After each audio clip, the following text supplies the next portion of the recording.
Hi, my name is Linda Sousa. I will be addressing the end of life and the transition of the terminal ALS diagnosis.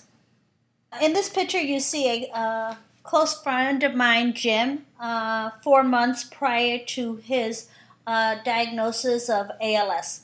ALS stands for amyotrophic lateral sclerosis, which is a rapid progressing neurological disease, sometimes called Lou Gehrig's disease. ALS belongs to a group of disorders known as motor neuron disease. It attacks nerve cells that controls voluntary muscle, which leads to progressive weakness, disability.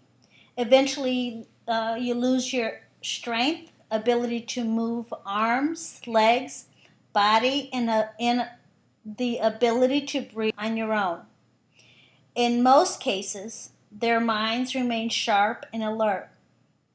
The statistics are there are 6,000 people per year that are diagnosed with ALS in the U.S. 20,000 people may currently have ALS and not know it. How was Jim diagnosed with ALS? Jim's symptoms developed with slurred speech, trouble swallowing, increased weakness to his left arm and then progressively to his left leg, often complaining of being tired from just a simple short walk to the mailbox. Jim sought out to find a diagnosis and had gone to specialists, his primary care physician, who then referred him to an ENT because of his swallowing difficulties. He then was referred to a neurologist who performed an MRI, which results were negative for stroke.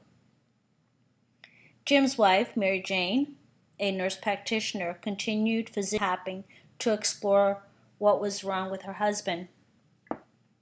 After speaking about Jim to many of her professional colleagues, Mary Jane was referred to another neurologist. Jim was seen, examined, and tested for motor neuron disease. He was asked by that neurologist to come to the office to discuss the results. The neurologist sat him down and told him he had the disease known as what's called motor neuron disease.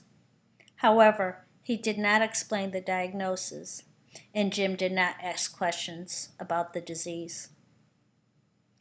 Jim came home that evening and his wife asked him, "So what did the doctor say?" "Oh, he said I have motor neuron disease." Mary then asked him if he knew what that was, and he said no. "Well, did the doctor explain it to you?" she asked him. "No, but I didn't ask questions." Mary Jane sat with him and explained to him his death sentence. Mary Jane was angry that doctors did not sit down with her husband to explain the disease and the prognosis. So together, they went through stages of grieving and trying to deal with such a horrible disease diagnosis. As they both went through the stages of grieving process and their feelings of hopelessness, they came to a conclusion for a plan of care for Jim. His wishes were no heroic measures and only supportive care measures.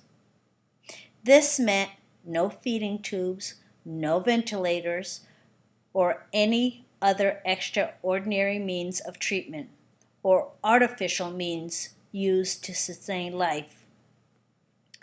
They prepared a living will, advanced directives, and a durable power of attorney in the health care matter. As the disease progressed in the next 6 months, they also made funeral arrangements. The progressive bulbar palsy involves weakening of the cranial muscles like the tongue, face, and the swallowing muscles, and it pretty much always spreads to limb muscles and eventually becoming a quadriplegic. 1 in 5 ALS deaths are due to respiratory failure caused by dysphagia and developing of aspiration pneumonia. Managing symptoms can be challenging, and nurses need to be aware of the progressive nature of the illness, the problematic symptoms of the disease, and the community support to help families and patients. Supportive management for impaired mobility, consulting physical therapy and an occupational therapist to determine equipment needs. Supportive measures for symptom management of secretion and airway clearance with non-invasive ventilation.